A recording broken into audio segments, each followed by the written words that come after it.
ونعوذ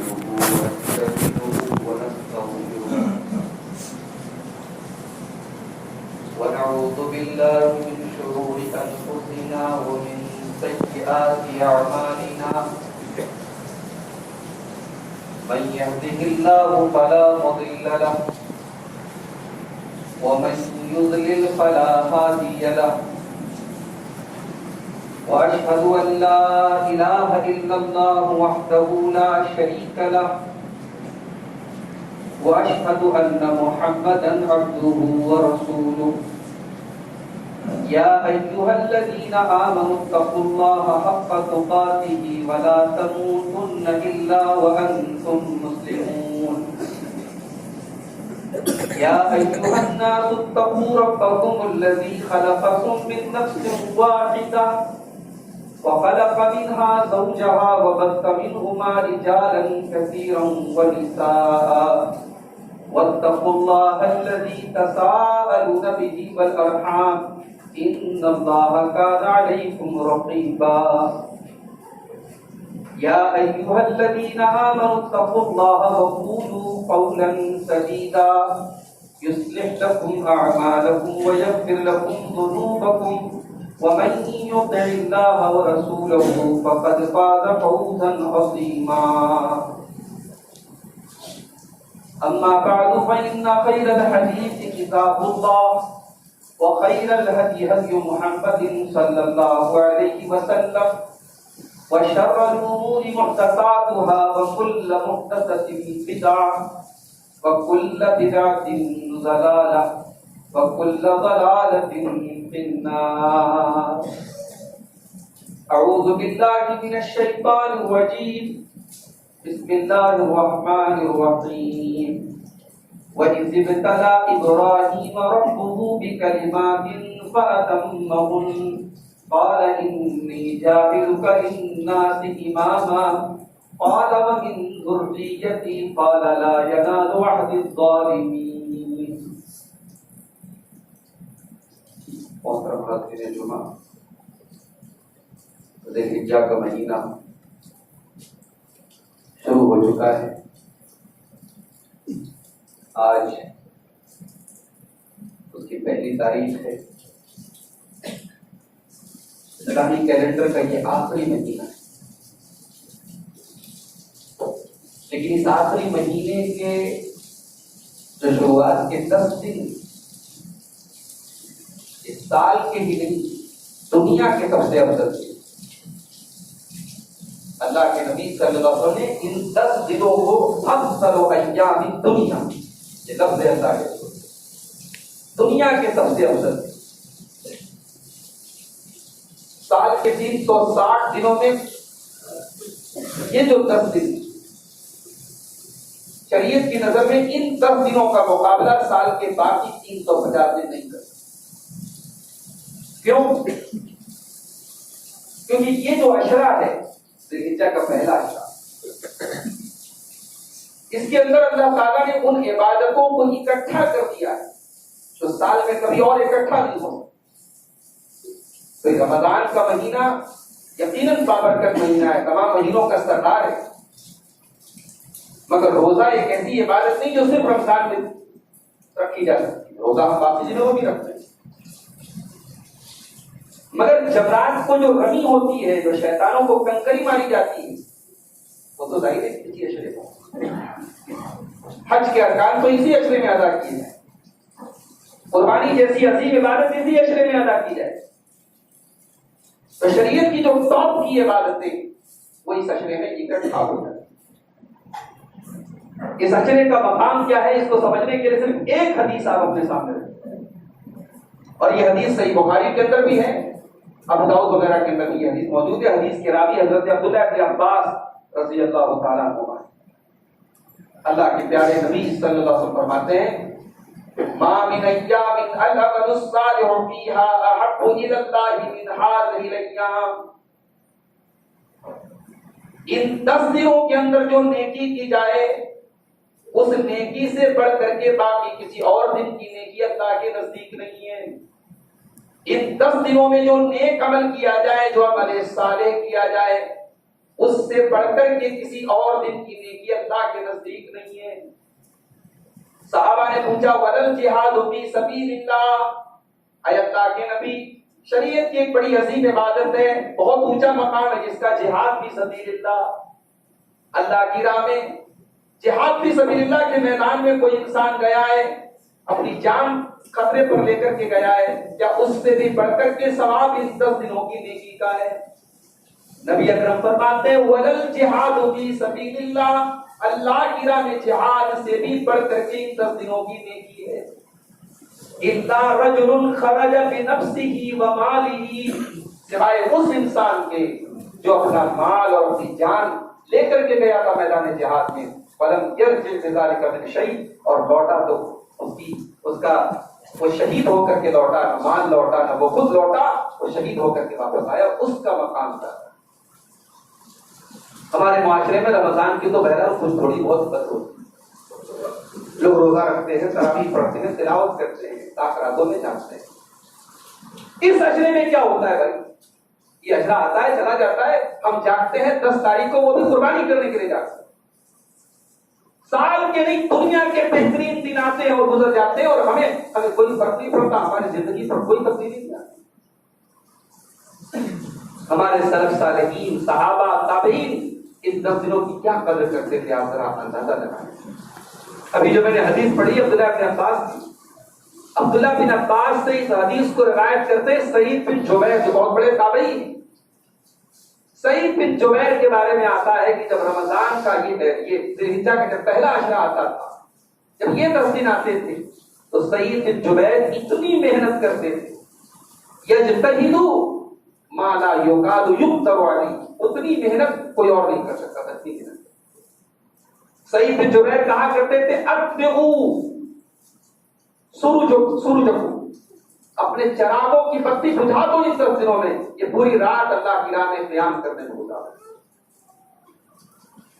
ان 10 دنوں میں ہمیں چاہیے کہ ہم نیکی کے کام کریں، توبہ اور استغفار کریں، گناہوں کی زندگی اگر ہمارے گزار رہے ہیں تو گناہوں کی زندگی سے باز آ جائے، توبہ کرتے، توبہ کے لیے بہترین سال اللہ نے فرمایا سورہ فرقان کے اندر الا من تاب وآمن وعمل عملا صالحا فاولئک یبدل اللہ سیئاتہم حسنات، جو توبہ کر لے، جو ایمان لے آئے، جو نیک عمل کرنے لگے، ان کے گناہوں کو بھی ہم نیکیوں میں بدل دیں گے۔ سچی توبہ کر لیں، اللہ تعالیٰ گناہوں کو نہیں بدلے۔ ان 10 دنوں میں 10ویں دن کو چھوڑ کے باقی 9 دن کا روزہ رکھیں، کوشش کریں کہ 1 تاریخ سے لے کر کے 9 تاریخ تک روزہ رکھیں۔ ابو داؤد کی حدیث ہے، اللہ کے نبی صلی اللہ علیہ وسلم کی زوجہ، آپ کی بیوی، نام نہیں لیا گیا، حدیث دوسری روایت سے معلوم ہوتا ہے کہ حضرت حفصہ یہ حدیث روایت کہتی ہے کہ اللہ کے نبی صلی اللہ علیہ وسلم ذی الحجہ کے 9 دنوں کا روزہ رکھتے، اللہ کے نبی محرم کی 10 تاریخ کا روزہ رکھتے تھے، اور اللہ کے نبی ہر مہینے میں 3 دن روزہ رکھتے تھے، پہلا سوموار اور پھر اس کے بعد کوئی 2 جمعرات، 3 دن کا روزہ اللہ کے رسول مہینے میں رکھتے تھے، اور 9 ذی الحجہ کے 9 دنوں کا بھی روزہ رکھتے تھے۔ اور اگر یہ 9 دنوں میں آپ نہ رکھ سکے تو کم سے کم 9 ذی الحجہ کا روزہ ضرور رکھیں، جس کو ہم عرفہ کا دن کہتے ہیں۔ عرفہ کے دن کے روزے کے بارے میں صحیح مسلم کی حدیث ہے، اللہ کے نبی فرماتے ہیں کہ عرفہ کا روزہ 9 ذی الحجہ کا روزہ، میں بار بار 9 ذی الحجہ اس لیے کہہ رہا ہوں کہ کچھ لوگ اس غلط فہمی میں مبتلا ہیں کہ عرفہ کے دن سے مراد وہ دن ہے جس دن حاجی لوگ عرفات میں، تو اب یہ ایک نیا ٹرینڈ چلا ہے کہ صاحب 9 کے بجائے 8 کو روزہ رکھا جائے، جس دن جو ہے وہاں حاجی لوگ عرفات میں ہوتے ہیں اس دن ہم ہندوستان میں روزہ رکھتے ہیں۔ یہ تو ٹیکنالوجی آج کے دور میں ہے، یہ تو آج ہمیں پتہ لگا ہے کہ حاجی لوگ عرفات میں کب ہوتے ہیں، 100 سال پہلے تو ٹیکنالوجی کی ڈیولپ نہیں تھی۔ 100 سال پہلے اس حدیث پر لوگ عمل کرتے تھے کہ نہیں کرتے تھے کہ عرفہ کے دن کے روزے کی یہ فضیلت ہے؟ 100 سال پہلے لوگ یہ روزہ کب رکھتے تھے؟ 9 ذی الحجہ کو رکھتے تھے۔ امت نے 1400 سال سے اس حدیث پر عمل ایسے ہی کیا کہ اپنے اپنے ملک میں چاند دیکھ کر کے 9 ذی الحجہ کو روزہ رکھا، تو اس کا حاجیوں کے عرفات میں وقوف سے کوئی تعلق نہیں۔ آپ اپنے علاقے، اپنے شہر، اپنے ملک کے چاند کے حساب سے 9 ذی الحجہ کا روزہ رکھیں۔ بعض لوگ کہتے ہیں احتیاطاً 8 کا بھی رکھ لیا جائے، تو یہ احتیاطاً 8 کا ہی کیوں رکھا جائے؟ احتیاطاً 1 سے لے کے پورا 9 تک کا رکھا جائے؟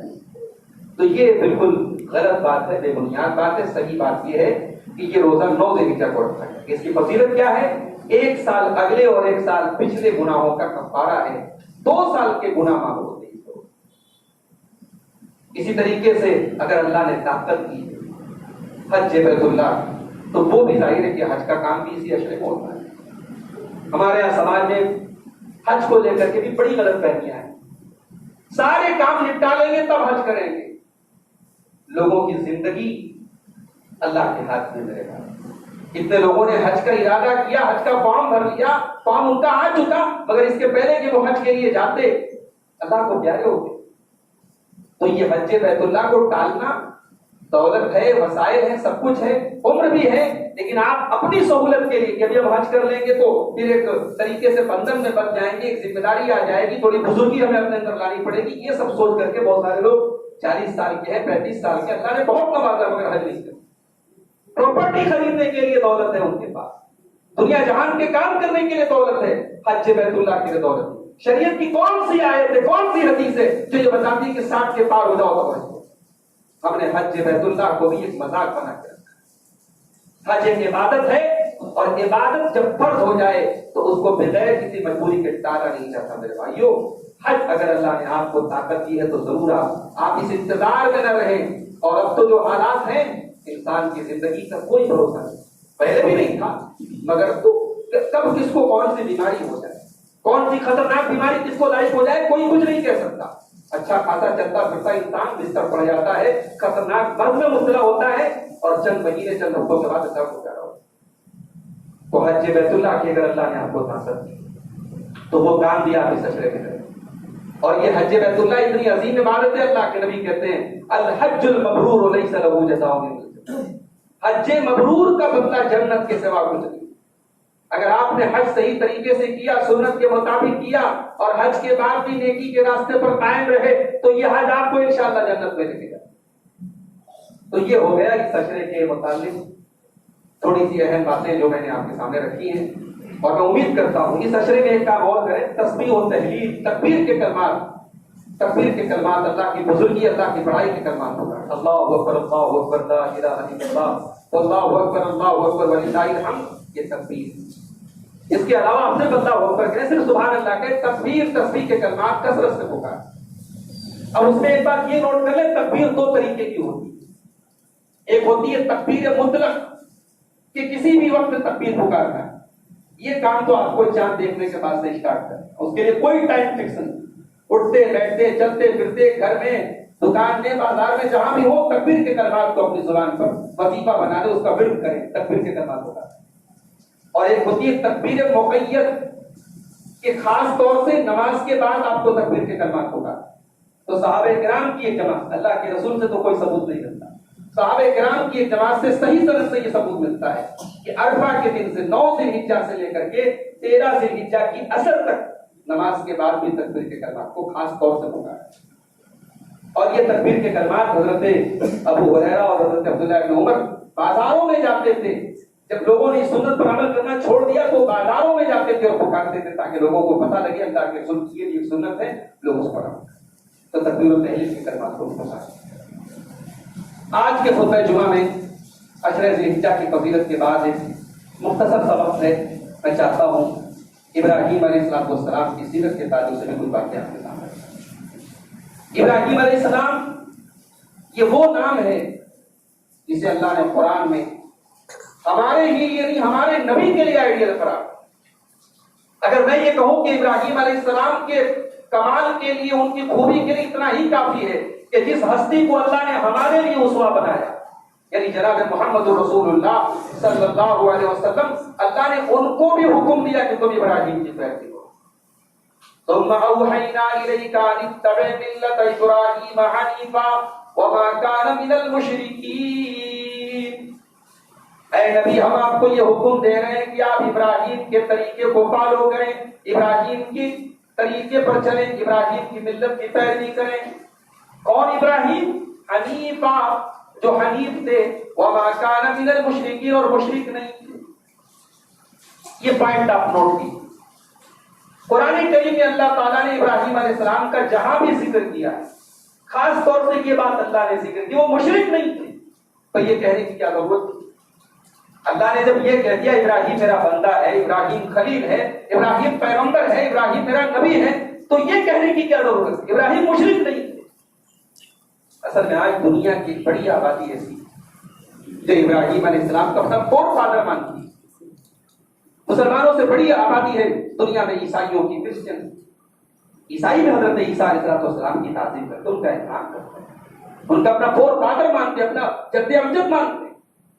یہودی وہ بھی حضرت ابراہیم کا بہت احترام کرتے ہیں، ان کو اپنا باپ مانتے ہیں، لیکن ظاہر ہے یہودیوں کیا بھی شرک ہے، عیسائیوں کیا بھی شرک ہے۔ اللہ نے بار بار قرآن میں ابراہیم کا جہاں نام لیا، اللہ نے وضاحت کر دی کہ اے ابراہیم کے ساتھ اپنا تعلق جوڑنے والے یہودیوں، اے ابراہیم کے ساتھ اپنا رشتہ جوڑنے والے عیسائیوں، اور اے ابراہیم کے دین پر چلنے کا دعویٰ کرنے والے مکہ کے مشرکوں، میرا ابراہیم مشرک نہیں تھا، لم یکن من المشرکین، ابراہیم مشرک نہیں تھا، ابراہیم تو توحید کا علم کرتا۔ اور ابراہیم کی توحید کیسی تھی؟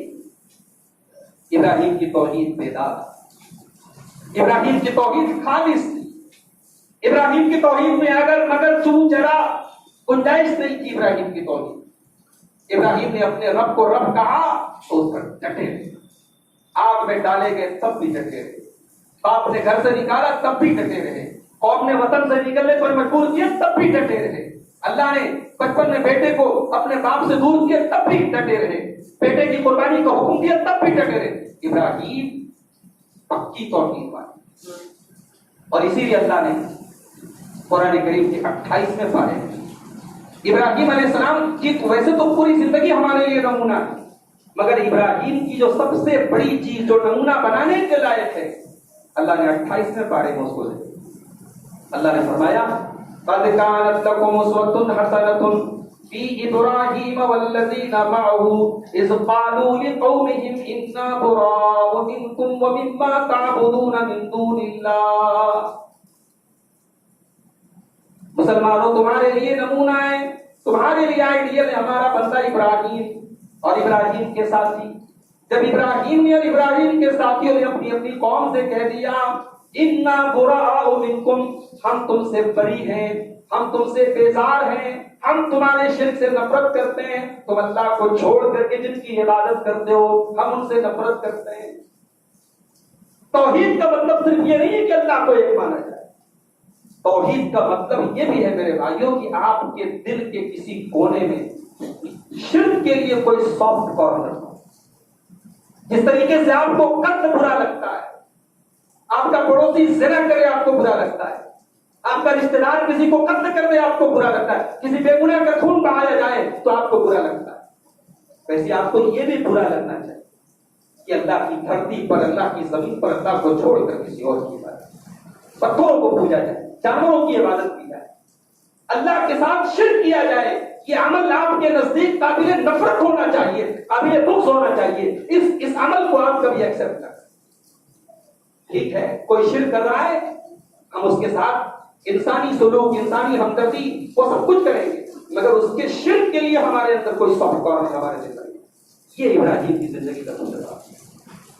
بھائی دنیا میں سب سے بڑا بچہ پیدا ہوتا ہے، آنکھ کھولتا ہے، سب سے پہلے اپنے ماں باپ کو دیتا ہے، ماں اسے جنم دیتی ہے تو باپ اسے انگلی پکڑ کے چلنا سکھاتا ہے۔ ظاہر ابراہیم کے باپ آزاد نے بھی ان کو چلنا سکھایا ہوگا، ابراہیم کے باپ نے بھی ان کو محبتوں سے پالا ہوگا، مگر جس دن ابراہیم اور ان کے باپ کے بیچ میں شرک کی دیوار کھڑی ہو گئی، ابراہیم بری ہو گئے اپنے باپ سے، ابراہیم نے اپنے باپ کو چھوڑ دیا، اپنی پوری قوم کو چھوڑ دیا۔ یہ وہ درس ہے ابراہیم علیہ السلام کی زندگی میں، اللہ نے جس کو ہمارے لیے ڈھونڈا۔ اور ایک بات اور نوٹ کر لیجیے، ابراہیم علیہ السلام کے لیے قرآن میں ایک لفظ آتا ہے بار بار، میں آج سرچ کر رہا تھا تو قرآن میں 10 بار یہ لفظ ہے، ابراہیم علیہ السلام کے لیے 10 بار یہ لفظ ہے، اور وہ لفظ ہے حنیف۔ حنیف کا مطلب کیا ہوتا ہے؟ حنیف کو اردو میں کہتے ہیں یکسو، یکسو مطلب ون سائیڈڈ۔ ابراہیم ون سائیڈڈ تھے، ابراہیم کے اندر دو رنگی نہیں تھی، دو رنگی چھوڑ یک رنگ ہو جا، سراسر موم ہو یا سنگ ہو جا، ابراہیم یکسو تھے. ابراہیم نے ساری کائنات سے اپنا رشتہ توڑ دیا، اللہ سے اپنا رشتہ. اسی کو علامہ اقبال کہتے ہیں کہ توحید تو یہ ہے کہ خدا حشر میں کہتے یہ بندہ دو عالم سے خفا میرے.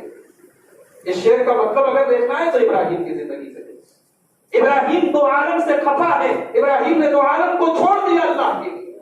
اور اسی لیے اللہ نے قرآن میں ایک بار نہیں، دو بار نہیں، 10 بار کہا ابراہیم حنیفہ، ابراہیم حنیفہ. میرا ابراہیم حنیف تھا، میرے ابراہیم نے اللہ کے لیے سب کچھ چھوڑ. ابراہیم علیہ السلام کی زندگی ایک بہترین باپ بھی ہمیں ملتا ہے. ایک باپ وہی نہیں ہوتا ہے جس سے اپنے بچوں کے مستقبل کی فکر ہو، اپنے بچوں کے رہنے کے لیے ٹھکانے کی فکر ہو، اپنے بچوں کے اچھے کھانے کی فکر ہو، اپنے بچے کی تعلیم کی فکر ہو.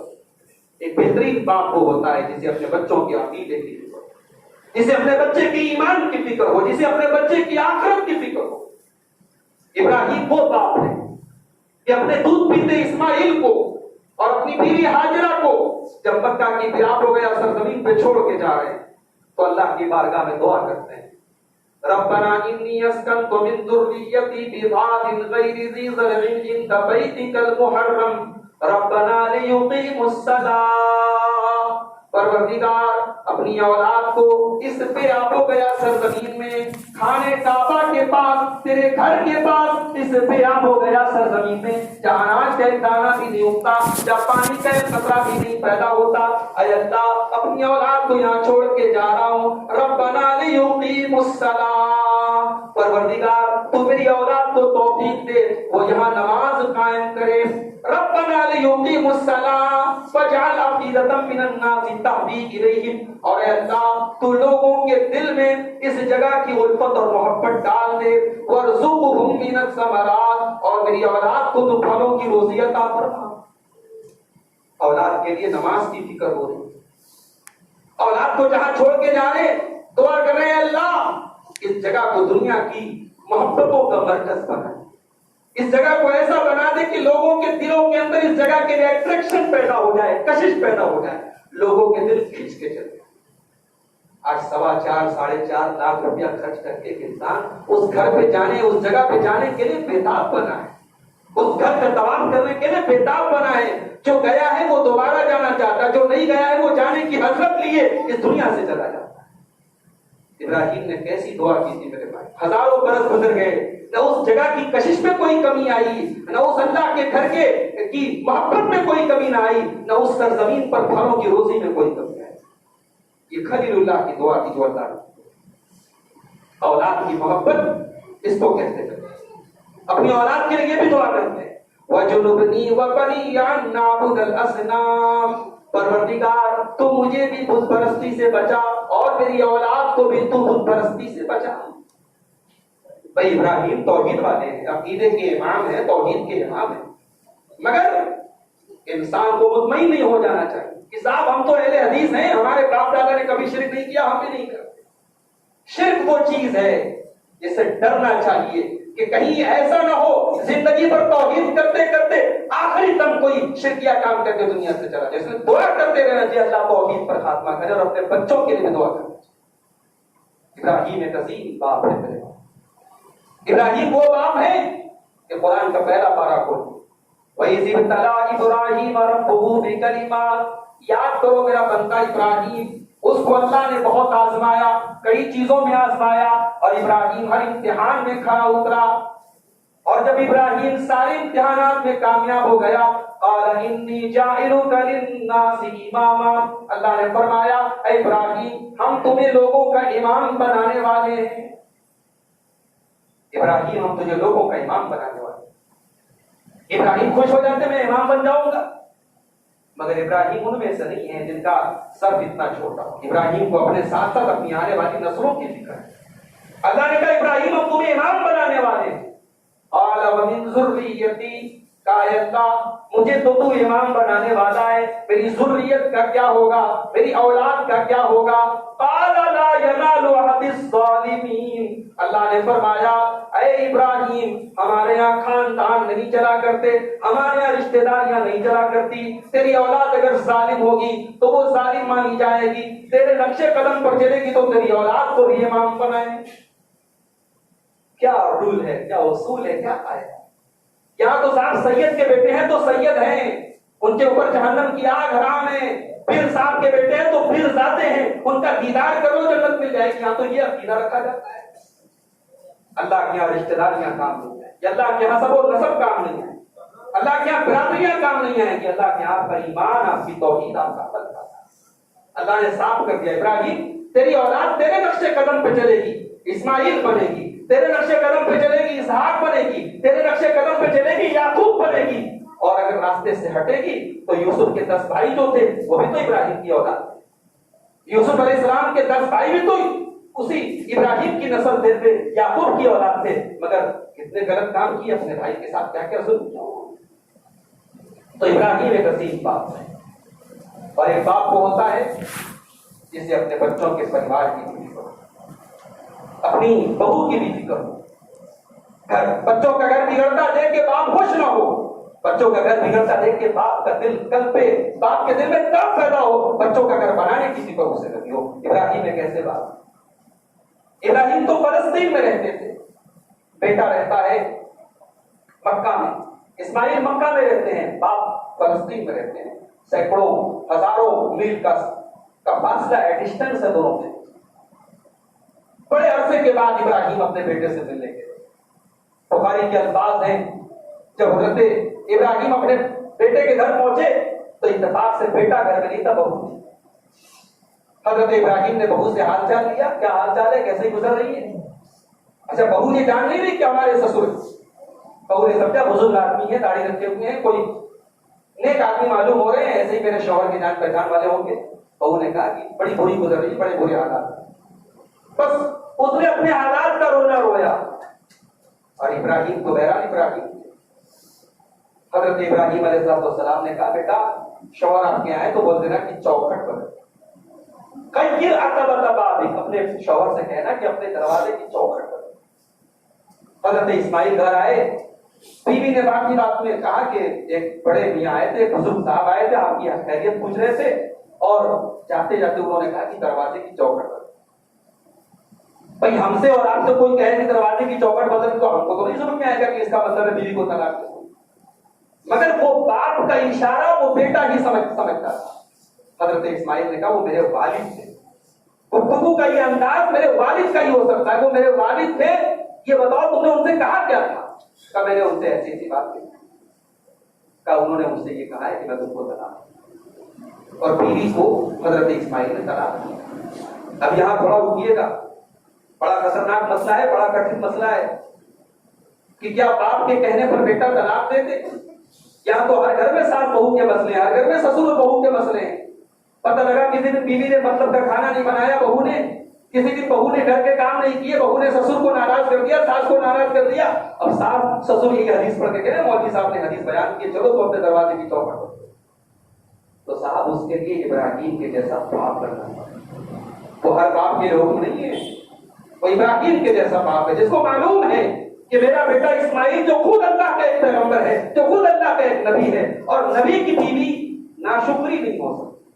نبی کے گھر میں رہنے والی بیوی اگر اس کا کردار یہ ہو کہ اگر کبھی کھانے پینے میں کوئی تنگی آ جائے، کبھی روزی روٹی میں کوئی دقت آ جائے، تو وہ ایک اجنبی اور ایک پردیسی سے یہ کہے کہ ہمارے گھر میں بڑی شکایتیں، بڑی پریشانیاں ہیں، یہ ایک نبی کی بیوی کا کردار نہیں ہو سکتا۔ اس لیے ابراہیم نے کہا کہ اپنی بیوی کو طلاق۔ پھر ایک دوسرا وقت آیا، پھر حضرت ابراہیم اپنے بیٹے کے پاس آئے، اب یہ دوسری بیوی تھی اسماعیل علیہ السلام، یہ اللہ کی بندی نیک تھی، یہ صبر و شکر کرنے والی تھی۔ جب اس سے حضرت ابراہیم نے حالات پوچھے، اس نے اللہ کا شکر ادا کیا، اس نے کہا جو بھی ہے جس حال میں بھی اللہ کا شکر۔ حضرت ابراہیم علیہ السلام نے کہا اپنے شوہر سے کہنا کہ اپنے دروازے کی چوکھٹ کی حفاظت کرے، اسے برقرار۔ تو یہ ہوتا ہے ایک عظیم باپ جو اپنے بیٹے کے گھر کو بچانے کی بھی فکر کرے۔ اور ایک آخری نقطہ بیان کر کے بات ختم کر رہا ہوں، مبتلا ہو گیا۔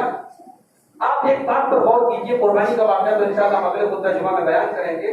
قربانی کا جو واقعہ اللہ نے بیان کیا ہے قرآن کے 23ویں پارے، اور ایک عجیب بات پر آپ غور کیجئے۔ باپ کہاں رہتا ہے؟ فلسطین میں۔ بیٹا کہاں رہتا ہے؟ مکہ میں۔ بچپن سے لے کر جوانی تک پرورش کی ہے ماں نے، باپ تو دور ہے نا بیٹے سے۔ مگر قرآن کا جملہ ذرا نوٹ کیجئے گا، وَلَمَّا بَلَغَ مَعَهُ السَّعْيَ، جب بیٹا اپنے باپ کے ساتھ دوڑنے کے قابل ہو گیا، بیٹا جب اپنے باپ کے ساتھ دوڑنے کے قابل ہو گیا، اے اللہ، بیٹا تو اپنے باپ سے دور رہتا ہے، بیٹا تو مکہ میں رہتا ہے، باپ تو فلسطین میں رہتا ہے، اے اللہ تو یہ کیوں کہہ رہا ہے کہ بیٹا اپنے باپ کے ساتھ دوڑنے کے قابل ہو گیا؟ مطلب یہ ہوا ضروری نہیں ہے کہ باپ اور بیٹا ایک گھر میں ایک ساتھ رہیں تبھی ساتھ کو ساتھ کہا